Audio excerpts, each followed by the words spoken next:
My cheek stung before I understood what had happened. The sound cracked across the marble hall, and every head turned toward us, toward the man who hit me, and the woman who did not move. My name is Clara Winslow, and I did not lift a hand to my father. I lifted my chin. Around us, flags hung heavy. A brass band faltered mid-note. My breath held, waiting for permission to exist. My father's voice tried to fill the silence, something about family and shame, but it wobbled in the vaulted air. I could taste metal. I heard the scrape of chair legs gather into a single, impossible sound. It happened all at once. Boots thudded. Rows rose. 400 Navy SEALs came to their feet as one, shoulders squared, faces set. 2 generals stepped out from the aisle, their eyes cutting to me. The hall breathed with them, in and out, until the moment snapped and their voices rolled together like thunder. Admiral Winslow, awaiting orders. The words struck the crystal chandeliers and came back twice as loud. My father's hand, the one that had just found my face, hung in the air like it didn't know where to land. People pressed their lips together. Some stood without meaning to. The band went silent. Even the flag seemed to tremble. Somewhere a glass chimed against a table and went utterly still. On the dais, a camera light blinked red and held. I didn't speak. I let the quiet do what I trained it to do, hold a line. There was no revenge in my throat, no plea, no sermon. Only the steadiness years hammered into me, the steadiness that carried me farther than anyone here expected. Admiral Winslow, awaiting orders. I met my father's eyes, and for the first time, he looked away. The first time my father told me I was nothing. I was 18. That night is still carved into me sharper than the slap he gave me years later. It was August, the kind of summer evening where the heat lingers even after sunset, clinging to the skin, pressing into the lungs. My brother had just received his acceptance letter to West Point, and my father, Colonel Gerald Winslow, stood taller than I had ever seen him. Pride swelled in his chest, as though he had earned the letter himself. My mother hovered nearby, her smile small. Tired. Already practiced. I stood at the edge of the room, rehearsing in my head how I would tell him. Not West Point, not law school, not the blueprint he had sketched for me since childhood. I wanted a different path, a uniform still, but one that belonged to me. When I finally spoke, the air changed. His jaw hardened, his hand gripped the arm of his chair, and his face turned a shade darker. "You don't get to choose," he barked, his voice loud enough that our neighbor across the lawn could have heard it through the windows. "You think you're special. You're nothing without this family. Without me." My brother smirked in the corner, drinking in the attention. My mother lowered her gaze to her hands, her silence louder than his shouting. I tried to stand tall. I tried to make my voice steady. "I'm not you, Dad. I won't live your life. I'll find my own." The blow came fast, but the words after cut deeper. "Get out! You're no daughter of mine." He stormed into my room, pulled open drawers, threw clothes into a duffel bag. My pleas collapsed against his back. He thrust the bag at me and pointed to the door. My mother did not move. My brother's grin widened. That was the last night I slept under his roof. I walked down the street with the glow of our house fading behind me, rage hotter than grief in my chest. I swore under the heavy sky that I would prove him wrong, not for his sake, but for mine, for the girl he tried to bury. That vow became the fire I carried into every step that followed. I left that night with nothing but the duffel bag he had packed for me. The street was quiet, except for the hum of cicadas, and every step felt heavier than the last. I had no plan, no savings worth mentioning, and no family who wanted me. I remember passing by the darkened windows of our neighbors' homes, wondering if any of them had seen me leave and whether they thought I deserved it. I rented a room in a rundown apartment near the bus depot, a place that smelled of damp carpet and stale cigarettes. I slept on a mattress thin enough that the springs left marks on my back. The silence in that apartment was suffocating, not the kind that brings peace, but the kind that reminds you every second that no one is coming for you. I cried the first few nights, fists pressed against my mouth so the tenants next door wouldn't hear. But beneath the grief, rage flickered. That rage whispered to me when I dragged myself out of bed before sunrise. It shoved me through the recruiter's office door less than a month later. I signed the papers with a steady hand, enlisting not because I thought I could succeed, but because I refused to fail. Basic training nearly broke me. They looked at me slender, unremarkable, a girl who had nowhere else to go and decided I wouldn't last a week. I could feel their doubts like knives at my back. Every time someone muttered, "She's too soft," I pushed harder. When my lungs screamed, I ran farther. When my muscles shook, I held on a second longer. At night, when I collapsed onto the bunk, bruised and aching, I heard his voice in my head. "You're no daughter of mine." The sting of that memory was sharper than any drill sergeant's bark. I used it. I fed it. Weeks turned into months. I began to learn not only how to survive, but how to fight. And somewhere in the exhaustion and the pain, I realized I was no longer trying to prove him wrong. I was proving myself right. That was the first step toward becoming someone he could never erase. Combat stripped away illusions faster than training ever could. The first time I boarded a transport bound for the desert, the air was thick with sand and anticipation. The men around me checked their rifles with muscle memory, their eyes avoiding mine. I was still the outsider, still the one they expected to falter. But when the shooting started, when the air cracked with gunfire and the night burned with tracer rounds, none of that mattered. Survival didn't care about prejudice. It only cared about who could hold the line, who could drag a wounded comrade out of an alley under fire, who could keep their head when chaos roared. I remember carrying Corporal Mendoza on my back after a roadside explosion tore into our convoy. My legs shook, my lungs seared, but I didn't stop. I felt his blood soaking into my uniform, heard him whisper prayers he wasn't sure would reach anyone. When we reached cover, I collapsed beside him, gasping, but he lived. After that night, the eyes of the men around me changed. Suspicion gave way to something else, something closer to trust. Years passed in deployments that blurred together dusty villages, makeshift outposts, nights filled with distant explosions, and the metallic taste of fear. I learned to lead not by shouting, but by doing. When rations were scarce, I ate last. When exhaustion dragged us down, I carried more weight than my share. Slowly, without ever asking for it, respect began to grow. By the time I pinned on Lieutenant Commander, I had more scars than medals.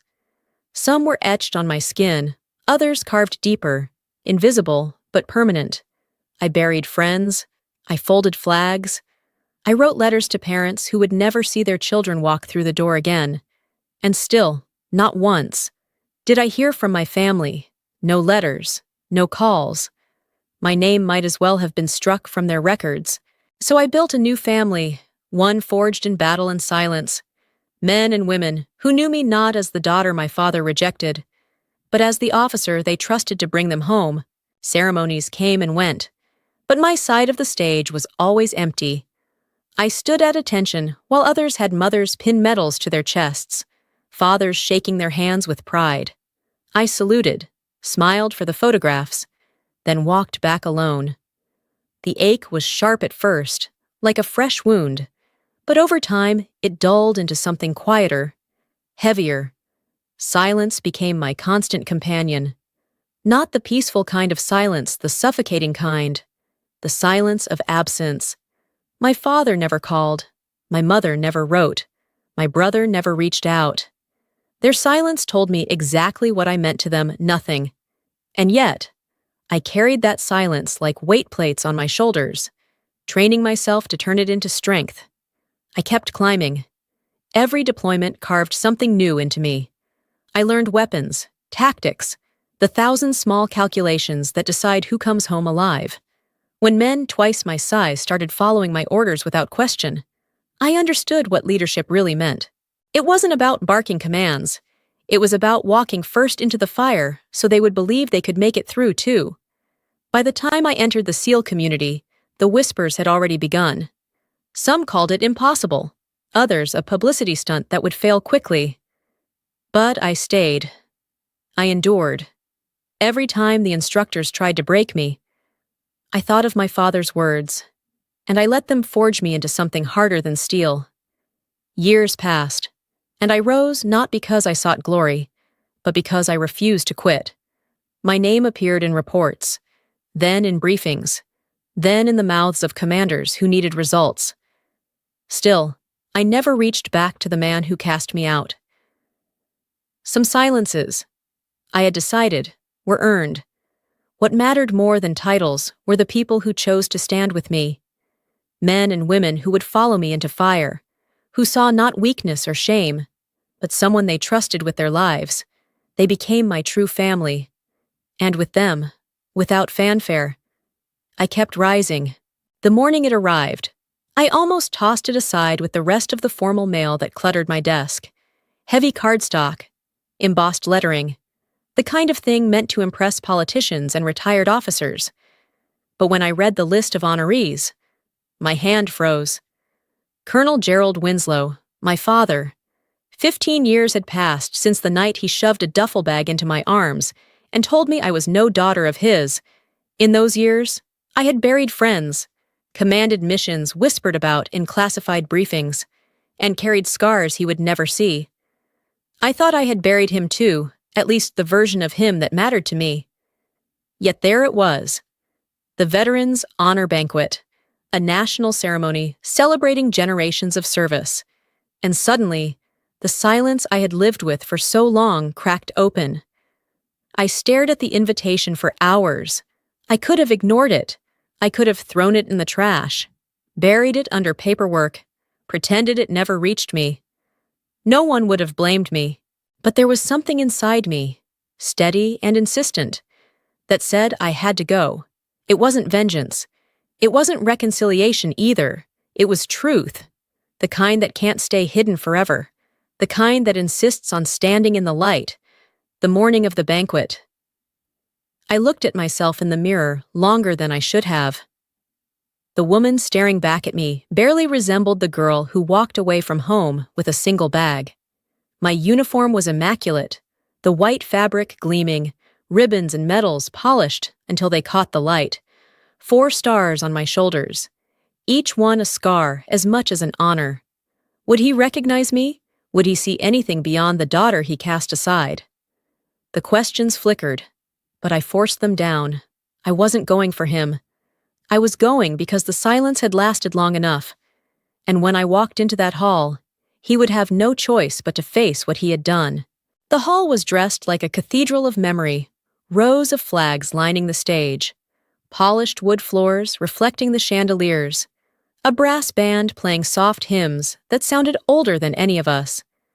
Veterans filled the seats, their jackets heavy with medals. Families leaned close, whispering pride and anticipation. My boots struck the marble with each step, steady and unhurried, though inside my pulse thundered. Heads turned as I entered. Some whispered my name, others rose instinctively at the sight of my rank. I did not come with an entourage. I came alone, because that was how I had lived most of my life. And then I saw him, Colonel Gerald Winslow, sitting near the front with my mother beside him, and my brother just beyond. His hair was silver now, his posture still straight, his chest decorated with medals he wore like armor. My mother's face had thinned with age. Her eyes flicked to me and widened. My brother's mouth twisted into a scowl. But my father, he clenched his jaw so hard I thought his teeth might crack. I gave a polite nod, hoping to slip into a seat without disruption. But he rose. The scrape of his chair against the floor screeched through the music, silencing the room. "You're not welcome here," he roared, his voice booming across the vaulted ceiling. Every conversation stopped. The band fell silent. Eyes pivoted toward us. My chest rose and fell, calm on the outside. But inside, I felt the old wound tear open. And then, before I could move, his hand lashed out. The crack of his palm against my cheek echoed through the hall. Sharp, undeniable. Gasps rippled. Some guests averted their eyes. Others froze, caught in the moment. The sting burned across my face. But I did not flinch. Not this time. Not after everything. Because I knew what was coming. For a heartbeat, nothing moved. His hand still hovered in the air, trembling slightly, as though even he realized what he had just done. My cheek throbbed, but I stood rooted to the marble floor, my gaze locked on him. The silence in the room was suffocating.